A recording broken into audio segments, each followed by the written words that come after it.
How's it going, everyone? Vince here with On to the Next. Happy Monday. I have special guest Sean Wardroup, and he's going to talk a little about taking things to the limit and how that has helped him with his success. Guys, can't wait for you to listen to this one. It's On to the Next.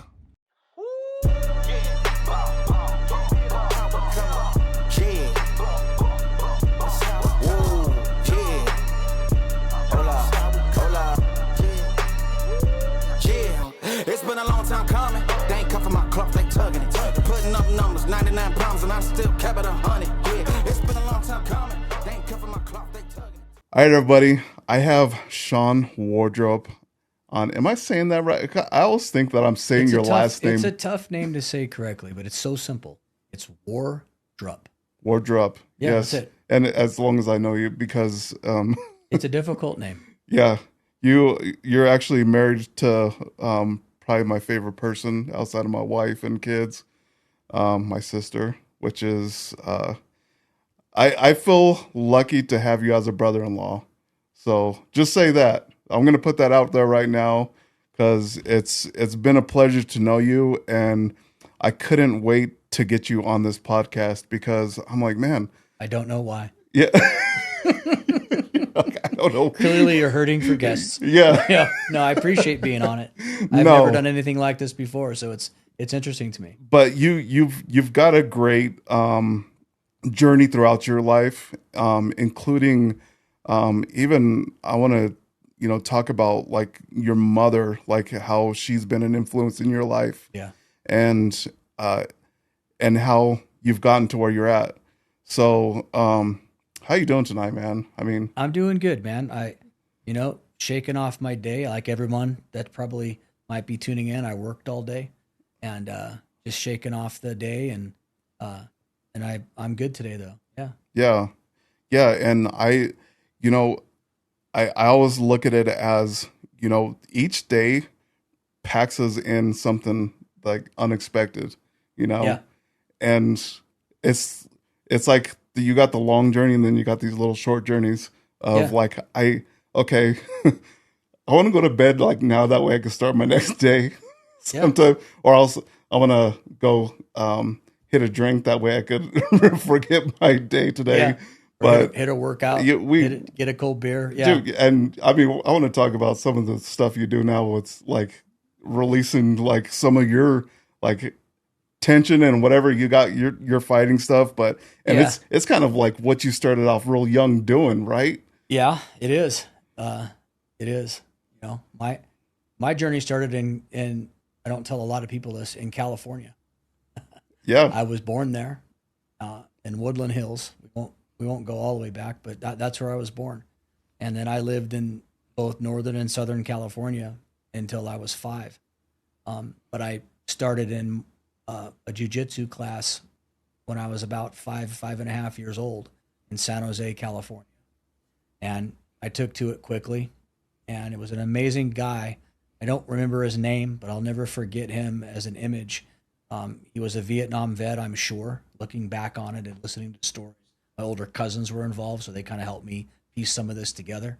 John and Joe, we've met. And on a sidebar, those are huge influencers in my life, right? Yeah. And so John and Joe has kind of helped me piece that together a bit. And he had kind of like a Mr. Miyagi backyard. And he had like a very manicured groom situation. And we would go outside. In California. Yeah. And we would, It wasn't Mr. Miyagi's yard. No. God, it would have been great if it was. And but he had like, statues, and he had a very manicured backyard, and we would spar and do jujitsu in his garage. And for more formal and fun things, we would go outside in his backyard, which was, I remember, being large, and I double check with my cousin. It was large. It was very manicured. He had wood platforms. It was very like Asian looking. It was the coolest thing. And I was 5 years old when that happened. And then I moved to Denver with my stepdad and mom, and he was a storage tech guy in Louisville, which was purchased by Sun Microsystems later on. So sits in a cow pasture in Louisville. But when I saw my martial arts career went dormant for a few years, and then after I was punched in the nose at the bus stop by an older kid, my parents decided to put me back into Taekwondo. So turns out Taekwondo in Broomfield, the headquarters was in Broomfield, Colorado, of all luck in the world. And I stumbled into that gym at the age of 10 and retired from that gym twice, once in my early or late 20s and early 30s probably.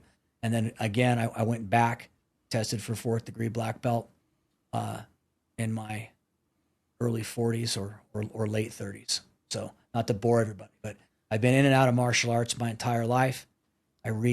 Just like Al Pacino, I thought I was out.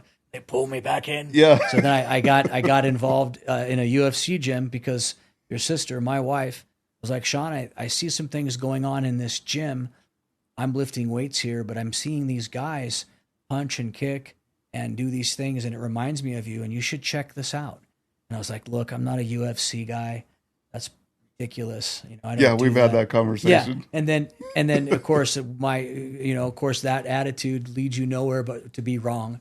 And so then I was introduced into this UFC gym about a year ago, and I've been training 2 nights a week there to blow off steam. And now I'm in Muay Thai. And so now I'm a beginner in Muay Thai, but a 4th degree black belt in Taekwondo, and have been even boxed inside my boxing career. So a lot of my experience and a lot of my fitness story is with, I think I'd look better, but yeah, I was in striking arts, as they say today. Yeah. Yeah. That's that. Yeah. Because I feel like, and we're both like Gen X, like 100%. We brought up Gen X, the stories you tell, the things that you guys did. And, I think me and you kind of hit it off, not only as brothers, but like just we bonded as like friends because there's a lot of commonality between the two of us. Mm-hmm. One being growing up, when you moved to Broomfield, you became like really good friends with 2 guys. Oh man, yeah. And mine is, everybody kind of knows me. I do another podcast called Kings of Monaco, and I went to elementary school with these guys. Right. And we're still like best friends. Yeah. So you have the same thing. I got the same thing. You went to Broomfield, hit it off with these 2 guys. Yep. And still to this day, same thing. Yeah. So like you, there's a smaller group that is a part of a larger group of friends, right?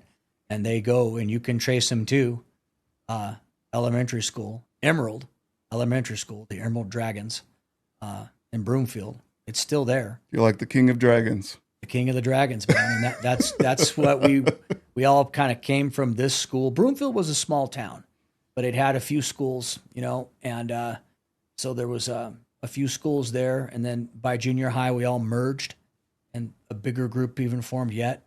And a lot of those guys are in my life still. I've lost a few, even recently. Yeah. Yeah.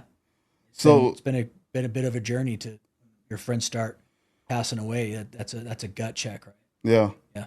And these guys are the guys that, like, if you know something's going down, these guys are like right behind you. Right there. And you're right there with them also. Yeah. They've been there through different life transitions. For me, we've been there for each other. I think that the 3 of us met, Tony and Kent and me met in 4th grade at Emerald. And that group stayed together. What's more impressive and also sad is another group of us met in 1st grade. And that group joined into Tony and Kent. And that group went all the way through high school together. We lost 2 of those guys. Yeah. Yeah. One recently, a few months ago. But, it's me and Tony and Kent remain. We're on a text distro today, texted all weekend together, and stay involved in everything that's going on in each other's lives and supporting each other, and it's interesting to watch our careers have all changed and grown over the years. It's crazy. Yeah. Yeah. And so, I mean, you've told many stories that you guys Yeah. like. We've talked about like some of the dumb things that we've done as Kings of Monaco. Our friends, like we treat each other like brothers. Where like 1 minute we just like eh, we hate each other like in a moment, but like 5 minutes later, you're like, are you coming over? Are we gonna? Yeah. So Yeah. Yeah. I I mean, you've had to have like some moments, and I think you would tell me, and I say Gen X because there's some of the things that Gen X, I guess that generation did that a lot of people don't, and I think Oh, you yeah. being in like, were they involved in um Taekwondo as with you or? Well, that's a good question. Tony was involved, uh, deeply. Kent was not. Kent was a traditional football player, baseball player, athlete, basketball. I say basketball and football. Not that that matters, but just to keep it accurate. And Tony was, he was here. He wouldn't mind me saying it. He kind of came in fourth grade and came from Florida. Didn't know anybody. A little bit lost, getting picked on a little bit, and I started kind of becoming his close friend. And I remember being at breakfast talking to him and his mom. I was like, "You ought to join Taekwondo." His mom was a little worried about that, and when I get it, it's an assertive Yeah, environment. Yeah, so we got Tony pulled in, and Tony went through. He's a third degree black belt. He's no joke. You know. yeah, Yeah, I mean he's and he's a he's a judge. I'll be very I know he's got to be careful, but I don't think I do. yeah, But I'll protect his some of his stats. But he is a high-ranking judge, and he is a intelligent guy, and and I feel like our journey and our relationship didn't make him intelligent, but I think our journey together and our friendship probably, uh, steel sharpens steel. So I yeah, think it helped Tony, and I think Kent, including. I think Kent squared up a lot, went through a lot of things, growing pains, and he's a very successful logistics person for a pharmaceutical company. He's an international drug dealer. That's what he gets paid to do. He moves drugs in and out of the most bizarre countries. yeah. And the complications of his job, he explained it to us one night. And I think both of Tony and I were like, "Yeah, you keep that job." Yeah. Like, it is red tape Oh, yeah. city, and he is good at it. And it's just been interesting to watch those two over the years. And we are very close still. So, Yeah, that's great because I think, and I bring up all this because I'm going to round everything because all those relationships, your taekwondo, it kind of like all brings everything together, like helping you move forward in what you're doing. Because without like you even in taekwondo, because that had to be an outlet for you growing up because yeah. you moved here from California and it was your mom and your stepdad. So I mean, we all have points in our life where like, man, I didn't have the relationship with my father and now my stepdad, and you're like, but I think even like I say in that generation, like we always found something to kind of outlet. And Totally. I feel like sometimes like kids raise up now, their outlet is like in front of them on a tablet. Yeah. And Some type of video game. and we're just, we weren't like that. We're No. like, man, and I know your mom wouldn't let you be like that either. No. She's like, you're gonna get your butt kicked in taekwondo, or I'm gonna kick your butt. So because I've met your mom. You're not sitting around. So You are not sitting around. No, that's a very true statement. That's kind of a generational and kind of a personal question, but yeah, I think that Generation X. There's a fascinating article that came out in Time magazine right around 1987, 88, 89. I'll never forget it.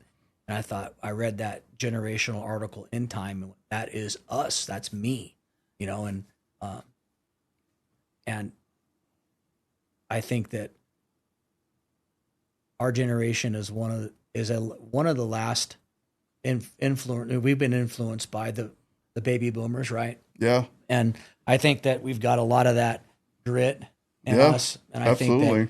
that, we were raised by that generation. And I think that a lot of the times were different. You had, war vets in your algebra class that weren't completely appropriate. You had, Yeah. very little supervision. Even if you came from a good home and a good, you still went outside, and you were home at dinner and went back outside and you were home by dark. Yeah. And actually, there was just no real accountability other than that. You were responsible for getting home safe and on time. And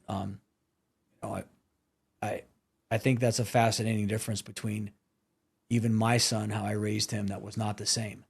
We didn't let him walk around. Our community is a giant community. Yeah. That's not even made to walk around it. It's, you just can't walk around that community. Yeah. It's You had busy. you had parks, or you had Yeah. rec centers, Yeah. or something that they had to designate to go to that place, instead of just like you're on your front of your street.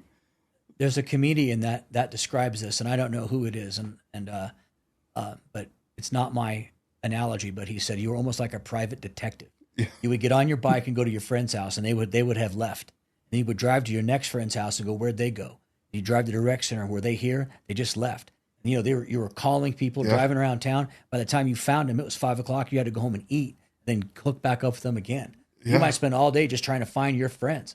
That was your day. And you What's your can't find day? anybody because you got out too late for whatever reason, right? Yeah. Yeah. And then you were just on your bike all day, driving around town looking for something to do, and then you're just right on the trail of your friends, right? And Yeah. it's hilarious, but you were like a detective. It's amazing.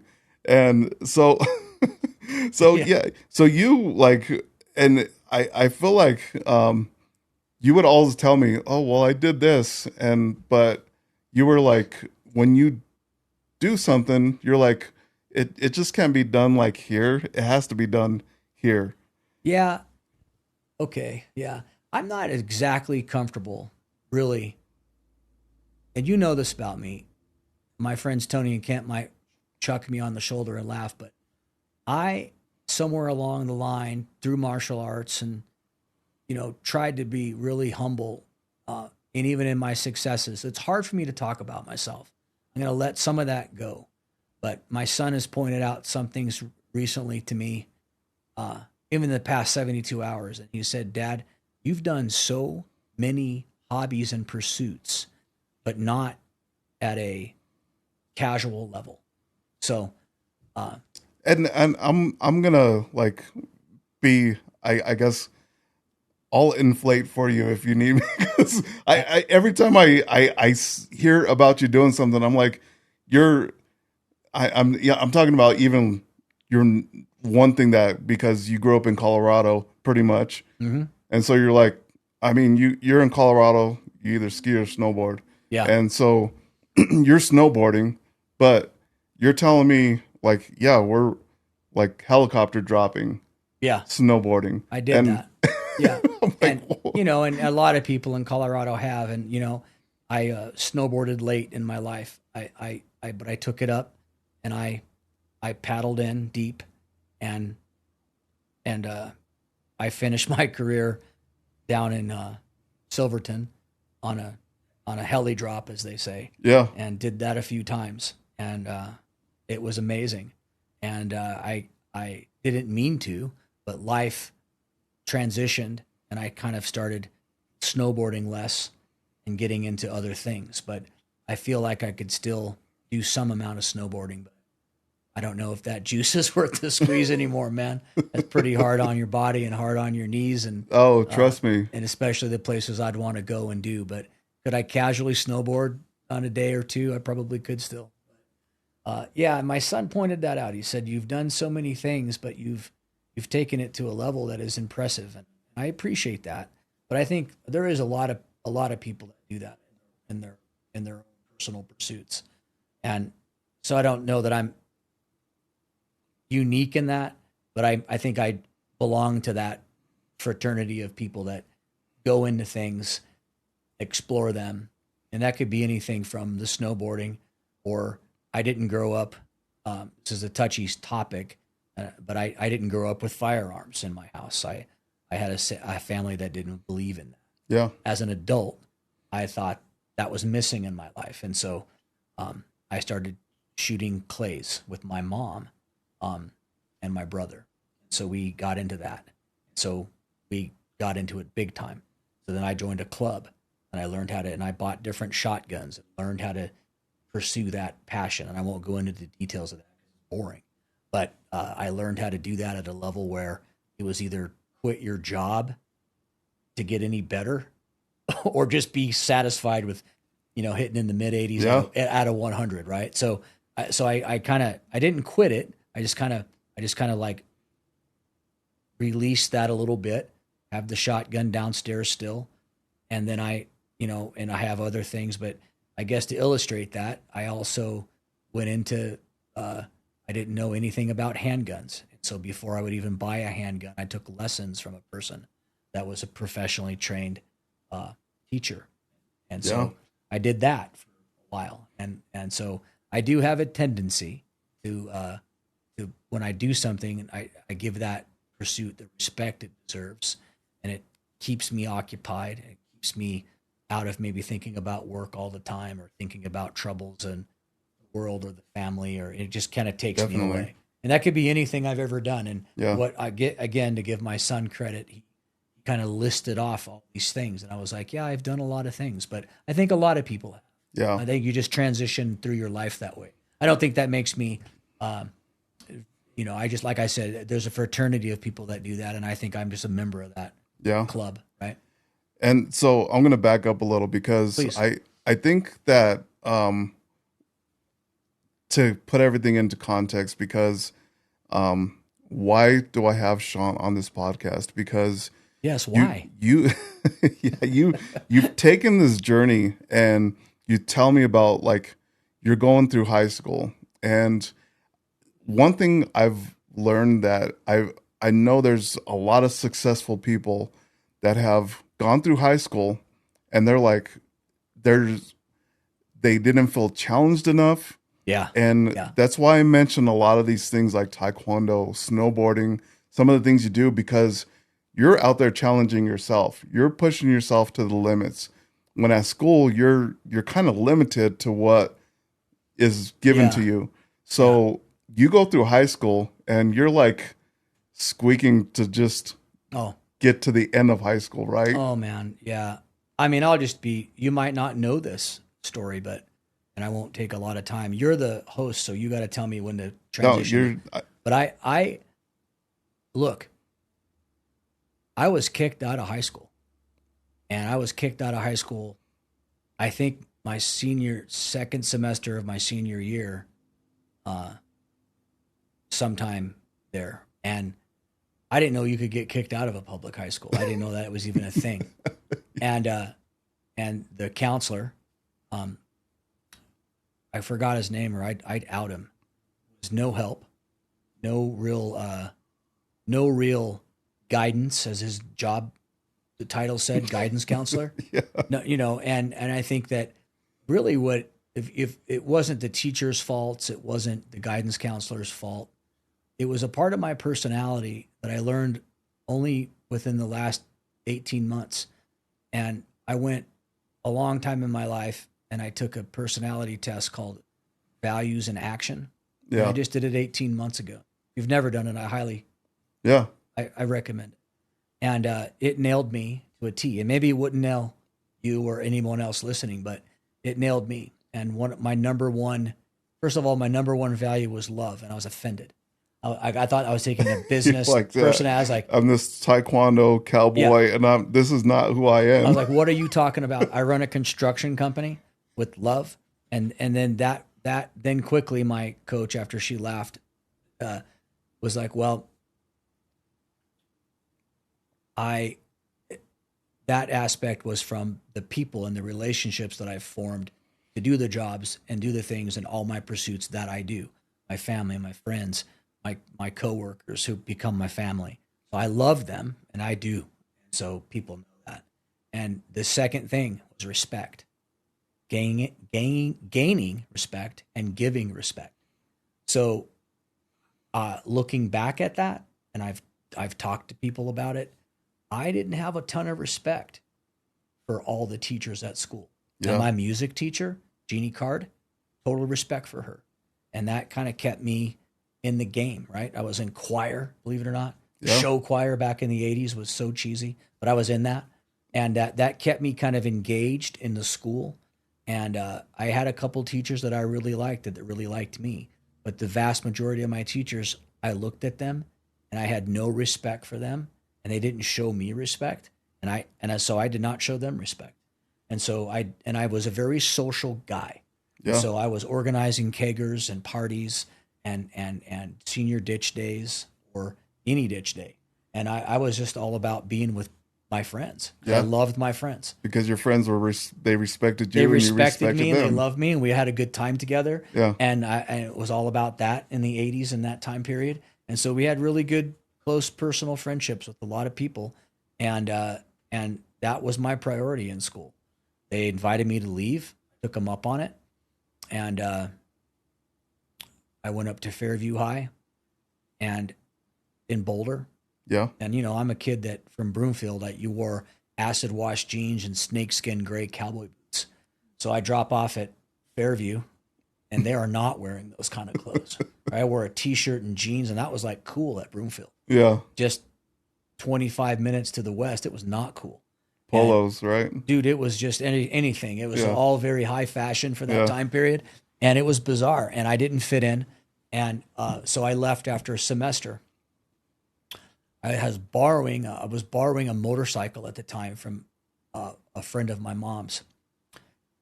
And so I was riding around on this motorcycle during the day, and I would ride my motorcycle to Fairview. It was cool.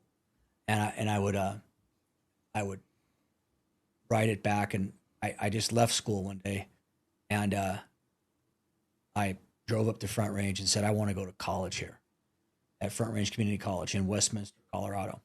And they were like, well, you can. Great. They go, you have a GED? No. You have a diploma? No. They go, well, you should get your GED. And I thought, no, I don't want to do that. I'm a smart guy. I have a good family. Not that anybody that has a GED, but I just thought that's not for me. Yeah. I want to get a diploma, right? And so to illustrate something like, I was probably 18 and I struck up a deal with the president of the community college at the time. He's out there anywhere. His name was Kerry Israel. And he spent hours with me, the president of this college. And he helped me formulate a program that I'll say was my idea. Then he helped me shape it, that if I followed the high school curriculum at Fairview, if it said take a math class, I took a math class. History, I took a history. And I would take that and then turn it into Fairview High. So I got back up on the motorcycle, drove up to Fairview High, and said, okay, this is what Kerry Israel says. Well, you got to get us a letter. Drove back to the college. He wrote me up a letter, drove it back to Fairview. And they said, well, we got one problem. Community college, the credits are 3 hours. We're 5 credit hours. And so they had to go back to some kind of a board, and they wrote me a letter that said, your 3 credit hours for college is easily equal to or more than 5 hours of high school credit. So and I might be misspeaking a little bit, but that was the basic, you get my gist? Yeah. I had to negotiate this entire situation. And so rather than just finish high school normally, which would have been way easier, I get all this ironed out, and then they accepted it. So then my educational life started, and then I could kind of right the wrong of, if it was wrong, I don't know if it was wrong, but I could catch up with my high school career. So I started at Front Range Community College as a senior in high school, and found out that I was way behind. So I had to go back a couple of years and start taking English courses and history classes. Anything I failed in high school, I had to retake at Front Range Community College, send my transcripts in. And here's the beautiful thing. When I got done with that, Vince, I haven't talked about this in years, but when I got done with that, on paper, I graduated from high school with 2 years of college credit. Right? Yeah. So overnight, I became this like kind of like today, you hear these kids that have all these dual enrollment. Yeah. You were doing dual enrollment way when it wasn't before, even in heard 80, of. 88, 89, 90, I was doing that. And it did honestly take me, I was so behind in high school that it honestly did take me probably a year and a half or 2 years just to get caught up. But it was all college transferable credit. So I started applying to colleges, and I ended up, I call it backdoor in University of Denver, and got in. Back then they did an interview with me because I looked so strange on paper that we got to pull this guy in. They pulled me in, and they gave me an interview to get into the school, and I got into CU Boulder, and I got into DU, and Boulder would not let me into the business school. So if you're listening, that's why I didn't go to your school. I went to DU right into the business school, and I didn't want to mess around anymore. I went right to the business school and started my university career. Got done well. Yeah. Because anything I'm pursuing, I do it with all the passion I have. Yeah. And so I finished college very strong, and that's it, man. And that's that little story. I don't know if you ever really knew that. No, that's great because it fits who you are, because it's like, the only reason, and I'm getting back to why I have you on the podcast, because there are a lot of, whether it be parents or people that have gone down this journey, and they think, what's wrong with me, or what's wrong with my kid? Why is he screwing up so much? Right. And they're like, well, sometimes it's not him screwing up. Sometimes it's him finding his path and going a direction that, like, in your case, I mean, I'm sure your mom was like riding your ass about this too. She had to be highly disappointed, because that's not her at all. Yeah. Yeah. So right. I mean, and you probably felt it, and you're like, I'm not going to let my mom down now.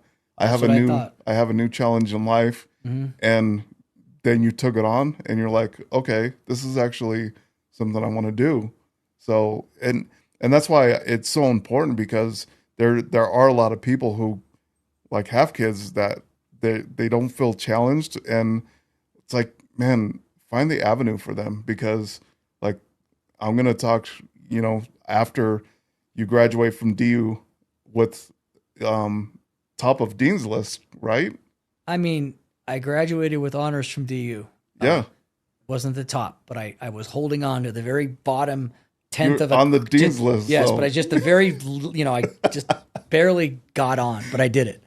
And it's not an easy thing to do. If not anybody's for me, it wasn't. He's like understating it, but it's something that, and for him, like just a few years back, like getting kicked out of high school to now graduating on the Dean's list, and those are the paths that I'm talking about engaging kids that are seeking and looking for that path.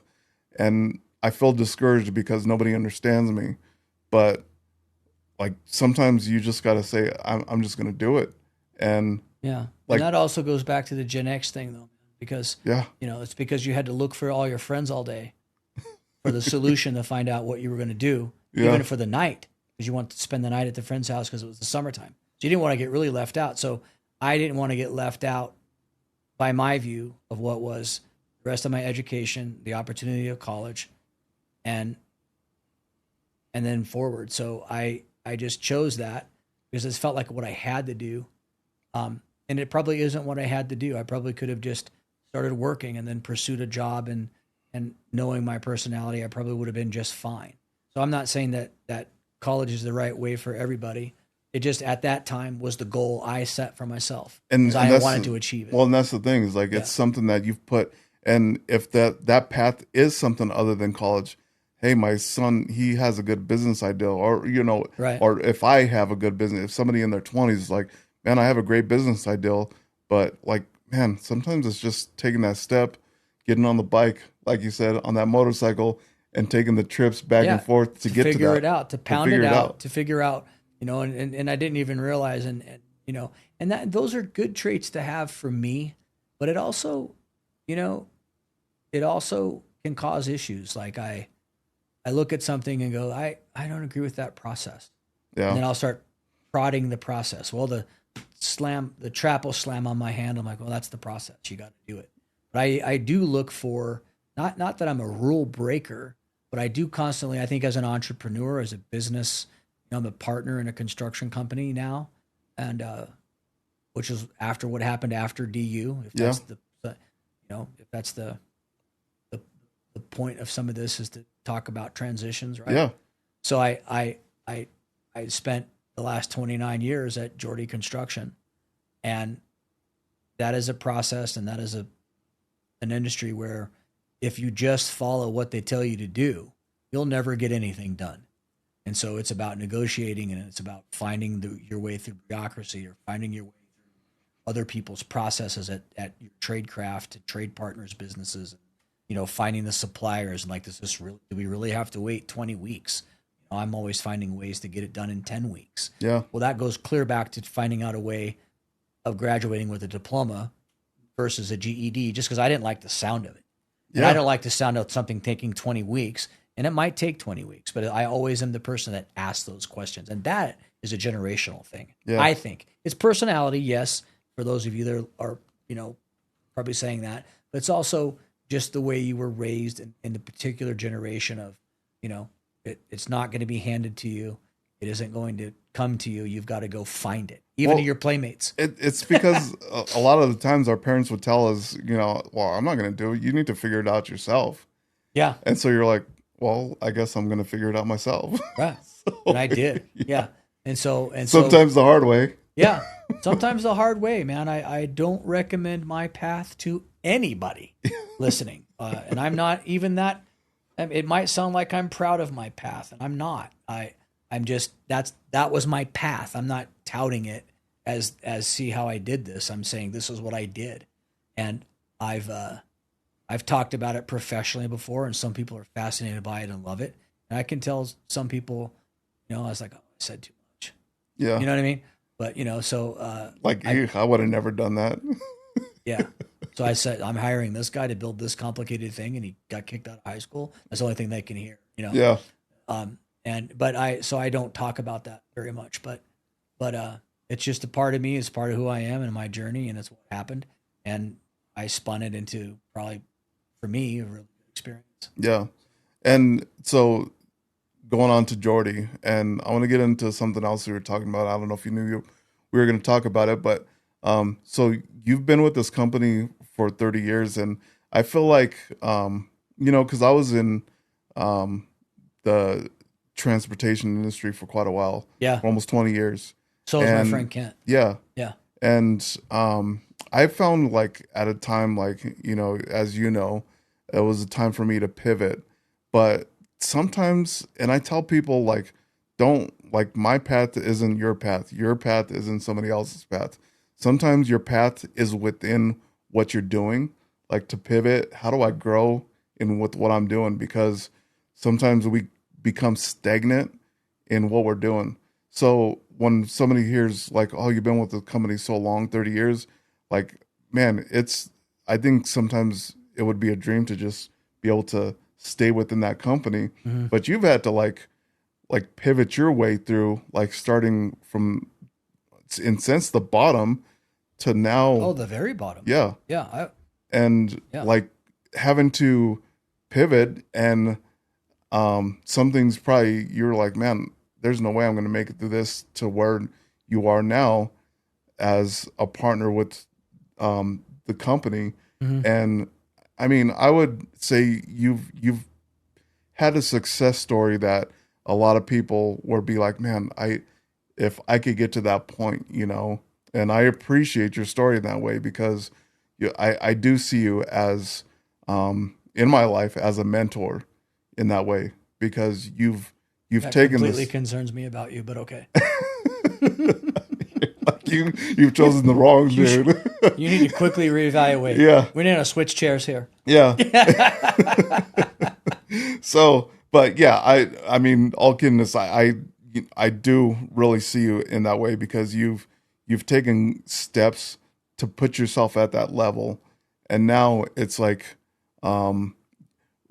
you've told me about, like, you've been seeing like where am I at in the totem pole? And you've mentioned this to me. Yeah, man. And I'm giving away my own my book or my podcast, but my own. But yeah, I do. I have a vision of that, like a yeah. And so we're gonna open that up a little bit. We're gonna open that up because, and I'll tell you why. Because I believe it's important, and I thought about it too. You had me thinking about this, about how where we stand, and do we need to always be at the top of that totem? Is it good to be in the middle of a totem pole sometime to kind of like help us learn in ways? So so that's an interesting thing. I didn't know you were going to swing this one, but I don't know when I thought of this, but several years ago. But and it's just the totem pole analogy for me is that if you're at the top of your totem pole, and I think a person has multiple totems that they are involved in. And so really what I'm talking about is like a balance in your life.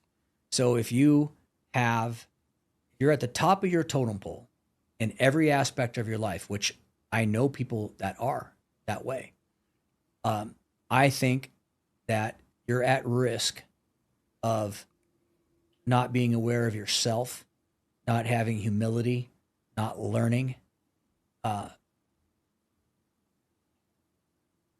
I think that you could, almost become like a narcissist. That's a big word for a guy like me, but I think, and I'm not a trained psychologist, but I've read the definitions and I thought, oosh, I know a couple people that fit that, but I think that, you have to put yourself in your life in a position where you're in the middle or the bottom of the totem pole, and you got to work your way up. Now that was Taekwondo for me for a long time, or fly fishing I knew nothing about. I had a guy on top of my totem named Jerry. He taught me everything I knew about fly fishing, right? Yeah. I even passed it to my brother, and he would deny this, but I did. I introduced him to fly fishing, and he is a master fisherman, and he surpassed me. I'm a terrible fisherman, by the way. I'm awful. And but I learned how to tie flies and all these things. I didn't know anything about it. It was so difficult. Couldn't catch any fish. So I pivoted on that deal. But I believe that for me, I've noticed that if I'm in a learning position or a growth position, that I'm not always at the top of my totem pole. That exists even at Jordy. I am the president of the company. I still have Charles Jordy there, who is the CEO. So I'm not, even though I run the company every day, I still have him to the side. He might suggest a different direction. He might assertively tell me to go a different direction. If I disagree, we have a discussion about that, right? Yeah. Respectful discussion. And I listen to that. My wife, I'm not at the top of my totem pole, right? I listen to Esperanza. I listen to my son. I listen to people. And yet, I guess if you were to break it down, I'm probably the head of the household. Yeah. In some ways. It's right? But yet I don't even really look at it that way. Because I look at it as, I might make final decisions, but I have like departments in our house, right? I don't run all the departments in my house. Well, Esperanza does a lot of them, and I do a lot of them. We think about it as a responsibility wise. Right. You feel like, and I feel that way. I'm like, I'm at the top of the totem pole when it comes to responsibility. Right. I feel that sense of responsibility. Right. And I know you've expressed that to me too. It's like, man, I'm the man of the household. And it sounds like an old school thing to say, right? It is an old school thing to say, but at the same time, it's like, I feel like that has carried a lot of people in the right direction of thinking that way, to being there for your family. Well, accepting the responsibility of, I need to make decisions that bring this household forward. Yeah. Keep a roof over our heads, keep food on the table, insurance in everyone's pockets, so they can go to the hospital if they need to. I mean, it grounds a person quick. Yeah. And when you shed those responsibilities, I think that's when things start to break down in even our community, right? Yeah. But yeah, the totem pole thing for me is also illustrated in, 10 years ago, I threw a an old neighbor and a friend of your wife's that we didn't know we had commonality until after we were dating. A friend of mine named Sloan and his wife Tanisha. Yeah, and this is where I was going with next. Yeah, so go ahead. They introduced me to their cousin, who runs the largest ranch in southeastern Colorado. His name is Gary Ward. Yeah. And cool guy, by the way. Oh, yes. Yeah. And I know you know him, and I appreciate that. And I was introduced to this world of ranching and horsemanship, just the Western lifestyle. And it was fascinating to me because my family hails from Texas, Oklahoma. And a lot of them, if I look at these old pictures, I can completely tell. My grandfather was the last acting cavalry in World War II from Texas, stationed out of Fort Bliss. And they rode, I'll pull out the picture sometime, but they rode horses in training. And I just was like, man, I never had that. I never had this farming or ranching experience. And, you know, even back to the Broomfield days of my life, you could see the farmers and you could see the cowboys and the ranchers. That was a very rural community for a long time. There was never a Nordstrom's there when I grew up. And Brighton was close by. So I felt like pretty, you know, good calling. And I remember my days, I had some friends up in Longmont, very successful people. They had a small operating ranch in the middle of Longmont, and they had some really nice horses. And we would ride those horses. And it just kind of like, it's something that I was introduced to, did it for a couple of summers, and it just never went away inside of me. But, you know, that world is not an easy world to enter in, not even getting a horse. I mean, that is a whole thing. That is not an easy thing to get and to figure out what to do with, right? And so I was introduced to Gary. To give you some context to that, I don't know if you ever knew that either, but I was introduced to this guy, Gary, who has become somewhere in between a friend, I'd say a very close friend, one of my very best friends. He lives at an intersection of that and almost a father figure. And their entire family feels like cousins, first cousins or brothers or sisters. They have just brought me into their community and taught me they're teaching me their trade. And so now the thing that I've done is and a thing that I can't see transitioning ever is now I'm pursuing this world of understanding ranching and you know, cattle and horsemanship and all of the things that go with that, the tack, the saddles, the reins, the care for the horse. It is strangely a lot like martial arts. Yeah. It's so comparable. And it's something that has it's changed me. It's changed my perspective on so many things, and it's enhanced my personality. And yet out there, I'm not in charge. Yeah. I am. Well, and that goes back to the whole totem pole thing. Yeah. Now you got somebody who's at the top of your totem pole. I report to them. Yeah, and I want to make sure I make the right decisions. Yeah. Not even on the ranch, but I ask Gary questions all the time about, you know, I respect him. He's older than me. He's extremely intelligent. Yeah. He makes good decisions. Like us all, he's made some poor ones, but he is highly intelligent and he's a real person. You've met him. He's fascinating from a standpoint of his career. You don't meet people that on the W-2 it says cowboy. So I guess I don't know if this is a funny question, but yeah, no. I think you've been at it long. Would you consider yourself a cowboy now? Whew, man, I don't think I can say that yet. No, I'll say that I am. You're pretty damn close. Well, that's all a matter of context. So up in town, I'm the biggest cowboy you know, right? But that's not my measurement. My measurement of that is compared to very hard. That's Gary, his son Waco, the people that live in southeastern Colorado, those are cowboys, right? Yeah. They would never do a podcast. Well, no, they might. No, I'm kidding. Man, that would be interesting to have Gary on. You should absolutely try to have Gary on. I'll go to his ranch or anybody from southeastern Colorado. Yeah, it is. They are brilliant people with perspective that I never even imagined, and I did imagine it. It was exactly like I imagined. Yeah, and they feed us. They feed everybody up here, and no one has a clue what goes on down there. And they do it with like grace and artistic skill.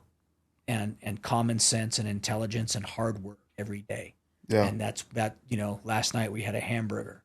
Well, believe it or not, I have a pretty good idea of at one time who provided those burgers that we bought. Yeah. Right. And I had a pretty good idea when we bought them, but I don't say it. Right. And I as we ate that burger, I was like, I'm pretty sure I know who raised this cattle. Yeah. And I don't know. So that's the totem I'm in. I'm in the low part of the totem. I'm climbing up slowly. My ranch age is probably like 10, but I I climb up slowly and I learn, and I've learned how to ride a horse decently. I've learned how to beginning rope, actually rope a calf and drag the calf to what they call the fire, branded. I've learned how to do the groundwork, which is things like giving the calf injections to make it healthy, to ear tag the calf, to taking care of them from all kinds of different aspects. Yeah. And so I'm learning it. Have I learned it? No, I'm learning it. And I can blend in and I can do some jobs that they give me to do. And at the end of the day, that feels really great because it's like you're participating to a process. So that is a perfect example of the totem. I'm in the lower stratosphere of that totem, and that keeps me, for me and my personality, and I think for a lot of people, I think it would keep them grounded if they always had somebody else to report to or talk to. You got to report to somebody. You have to be accountable to somebody else other than yourself. And if you're not, then you're the kind of person that falls into the narcissistic, or just not a good person. You're just not. You're a know-it-all, or you're the kind of guy that has alienated yourself. And that's the last thing I would want. Yeah. Oh, I know that about you, and it's like, it goes back to the test that you took about your number one thing being love and respect, of like, because you always have to know that you're respected, but you always want to respect people, and that can be hard, right? Yeah, it can be hard. It can be very hard to try to give people respect that aren't doing a very good job to earn it, right? Yeah. But that's also very strangely a lot of the Western lifestyle and pursuit of the cowboy way. Is, you're respectful. And if you're not respectful down there, you're gonna get a talking to. Or you might get knocked out. And that they might get knocked out. That is a truth. And so, and that is a very 1980s way. So it's kind of like stepping back in time in a lot of ways, and much further back than the 80s, but I might add. The ranch I work on and the people I work with, they do everything on horseback. Yeah. And so it is crazy to look at old Westerns, look at the tack, and it's the same as it is today. Yeah. And I don't know many things that are that way. But so I always have examples, making it back, I guess, kind of landing the plane, as they say. The totem thing for me is a big example and an analogy of just, you cannot be the boss in every aspect of your life.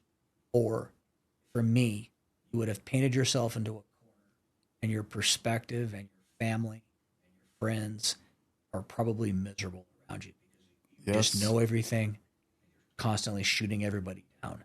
Yeah. And you're probably a selfish, narcissistic, miserable human.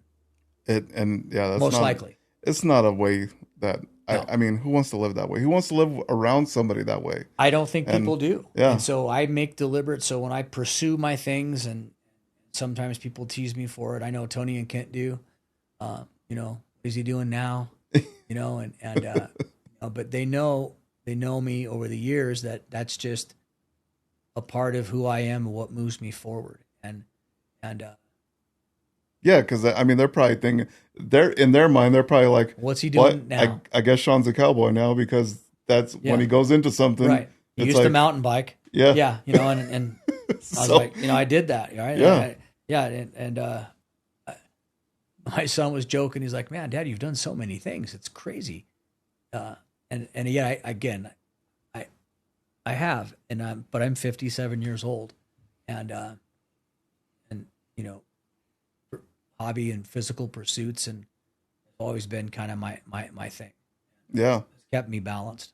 I mean, it's kept you balanced, and I know that your mom. I mentioned your mom earlier, and she's like such a strong woman, and I know that's where you carry a lot of your strength from, It and a is. lot of people they find strength through whatever they have in their past. And your mom, she was a woman of faith, and Yes. I talk about that a lot on this podcast about how their faith. And there's a song that this group Sons of Sundays, they have this song called "Pray Mama," and it's about a mom who's constantly praying for their kids and their well-being and everything that they've done. And I believe having those people in our lives, our mothers especially, of giving us those prayers and kind of like knowing that at the very top of our totem pole, they're always telling us, well, you know, God's at the top of our totem pole Right. in all of this, you Yeah. know, Right. and it kind of puts everything into perspective. And I know you've carried that with you from your mom too. I have. Yeah. I definitely am a spiritual person. Yeah. I I mean, you have to I and am. I always say that like when you do certain things, like going on down a mountain on a snowboard, you have to respect the mountain for one. When you're on a horse, it's like you feel like you're part of something that is greater than you that could actually take you in an instant, and you're Completely. you're respecting that. And part of that is like having your balance, like knowing that God is kind of there in a sense with you to give you that balance of those things in your life, you know, and respecting those things. I always think about it with surfers too. I'm like, Oh to man. be in an ocean and like to carry some of those like 20-foot waves and things, I'm like, there has to be like some spiritual balance with these people, or else they have to be thinking about that to Probably it's a respect good it. thing for my family and everyone else around me that I'm just terrified of sharks, because I definitely would have done that. I know. I definitely would have done that sport. Because and yeah, and I totally respect that about you, and that's why, and this is why I wanted to have you on, is because you've kind of written your story in a way that a lot of people kind of feel like they can't. And a lot of people feel like they can't write this story of like, well, am I able to do this? Well, I can't do this. It's not a good point in my life. There's things, that obstacles that are in our way. Well, you're like, obstacles will come and go, but you're not going to be able to like fully, unless you like go out there and pursue it and do it. You know, that's the main thing, is like, you're not saying I'm already 40 something, it's too late to be a cowboy, you know. You're like, Yeah. man, it's, you felt like it's a part of you now. When I started out there, no, you're right. I don't, yeah, that's an interesting thing. I don't think of, like, I was probably 45 years old, 46 years old. Been doing it 10 years, 47 years. And I thought to myself that, okay, I'm 47. For my 50th birthday, I'm going to rope at the stock show. And I'm going to have my I had this weird dream that I was going to have my entire family. I'm going to rope like in some seniors division. Okay. I couldn't, if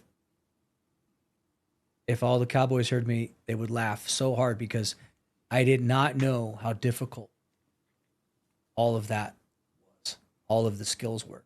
And that's still a random goal of mine. Yeah. Is that I still want to learn how to team rope.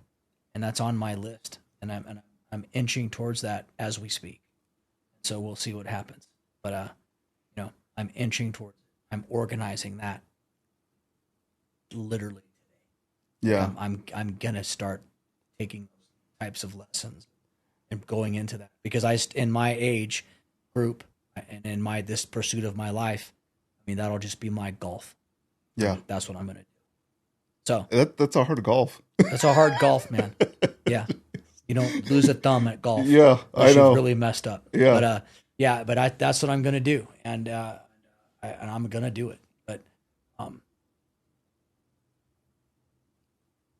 and by the way, I do believe you, because I know I've seen you do it. Did you see me thinking just now about all the things I'm going to do? Yeah. I see that. Yeah. So I just went through it all. But that's why I'm saying I know you respect a lot of people. I know you respect the people you work with if they're just barely starting out with Jordy. If you bring him in, you're like, I'm going to show you respect. Yeah. And I respect him or I wouldn't hire him. Yeah. Yeah. And I know that for a fact that you've gained respect of so many people, not only because you're the president, but because the way you've done the things in your life, the way you've pursued everything in your life to the fullest. And that's what I appreciate about you, of what you've done and brought here, because when you decide to move to your next point, and it's inspiring, man, it's really inspiring for a lot of people, including myself, to where man, I know I want to do this, but there's only one way to do it. And it's man, I'm thinking about you in the back of my head. I know it can be done. I know, Sean, when you put your mind to something, I know that things like this could be done, because you're and you say, I'm not no extraordinary person. I'm not a superhero. I'm just a regular guy trying to pursue something I love doing. And when I put my all into it, it's going to go all the way. It's not here. It's here. So I appreciate that about you. I thank you. I'll just say thank you. And I appreciate that. And like I said earlier, the way I've done things, I don't know that I'd recommend them. It's been exhausting. But I think that there are all kinds of paths that people can take. And I said to myself and to anybody that would listen or wanted my input, and some people do, some people don't. Even at my work, some people are more, open to my suggestions than others. Yeah, there's a way to do it. So if they're following the traditional way in our industry, meets the objectives of our company and our goals, then I let them do it. If I have a suggestion, some people they take that suggestion, some people have not, and I've watched that happen a few times. And people have come back to me and said, "Okay, tell me that again." I said, "Well, this is what I would have done. This is what I do. This is what I train other people to do. And if you follow this path, your projects will make money, your customers will be happy, and the people that work for and with you will be happy and pleased." I think it just makes for a more kind of harmonious way to get through a very combative business, which is construction, right?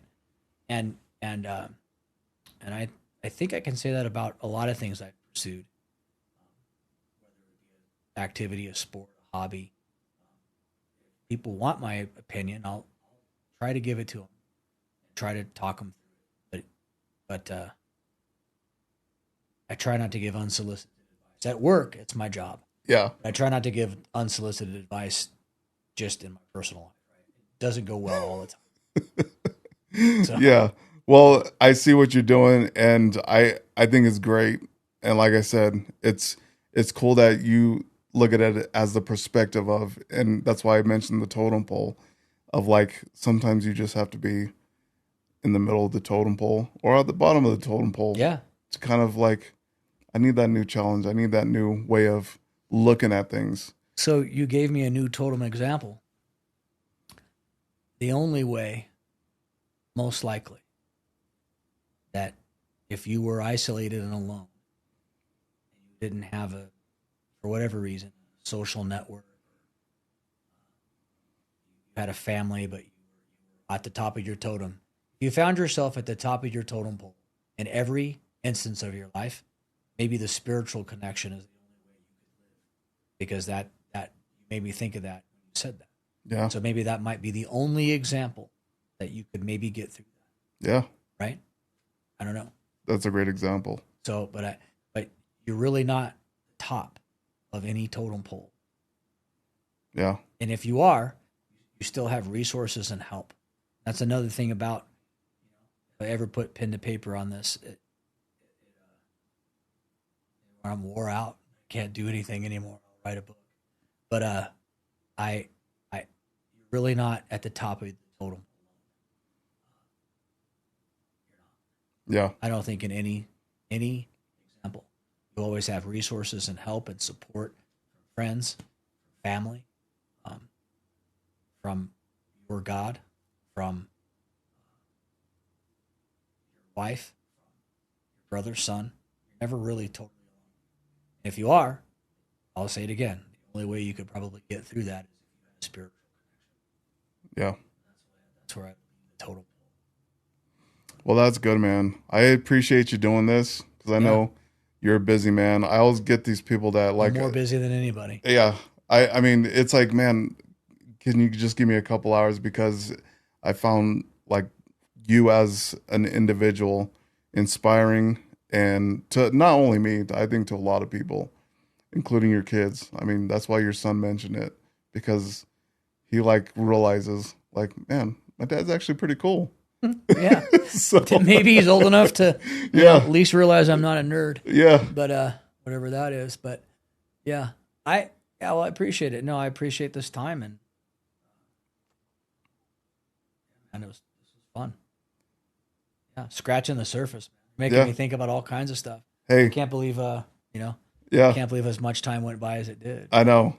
But man, I can't wait to hear about your next pursuit, or within what you're doing, or watching you at the stock show rope.